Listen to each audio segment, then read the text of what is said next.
you'll always hear me repeat balance, balance, balance. The most important thing in a golf swing is balance. Without great balance, you are going to struggle. You see the guy that's knocked in the tree off the first tee, he's all over the place. His balance is all over the place. So without good balance, we're really, really going to struggle. Like I said, it is working together in harmony, not in opposition. We need this balance to work together. It really, really is important. Welcome to code 6.1 balance points, found in the dynamic movement section of our structure, the pyramid of learning. Now, I find it quite unfortunate that inconsistent golf swings are commonplace in the game. But for those of you that have been following along with our codes, you will now understand key recognitions that one can have inconsistency from not understanding the correct movement pattern that's right for them, or simply not training with structure consistently. Training differently each and every time you swing, of course, isn't going to lead to consistency. Now, the key here is awareness of your processes, or as Pete stays at the top of our pyramid in level 4 attitude, you need to get curious. Because if you're curious, you can start to understand that our processes lead to our results.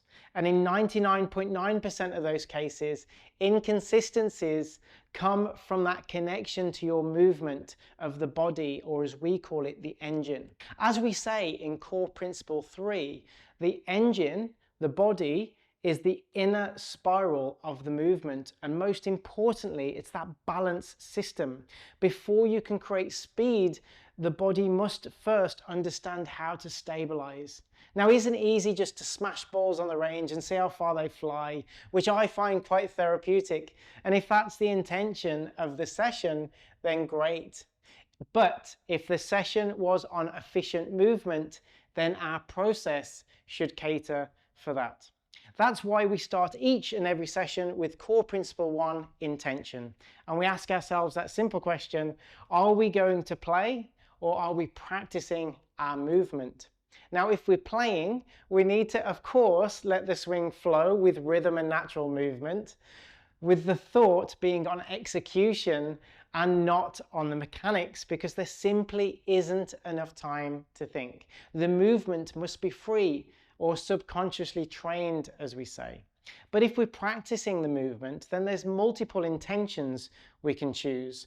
We can work on the technical movement, we can train the coordination and the sequencing of the muscle structure, or we can train speed and power. All of these have different processes. And of course, real improvement happens when we train the system with the correct process. Now, in code 6.1, we introduce what we call balance points. Our balance points are centers of acknowledgement in our movement system.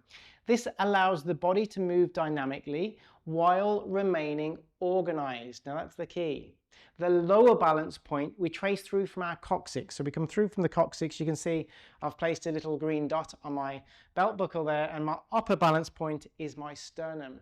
When these points move together in harmony, the body can spiral, sequence, and generate that natural power, which is what we all want, isn't it? That's why great players often look effortless, because they have found the secret of their dynamic movement, allowing that inner spiral to work with the outer spiral, and they work together. Obviously, they create balance. Now, a simple exercise that I should see everybody including in their warm-up is the feet together exercise. Of course, with the feet together, you're naturally working on that dynamic movement and that stability. How many of you do I see out on the range working on this drill? Not very many, but it would definitely help your movement and give you that balance that's needed. Now, in the following legacy video, we're going to hear from Pete, who filmed this over in Dubai in 2007, and the information is still very relevant today. I'll catch you back in the Master Track video.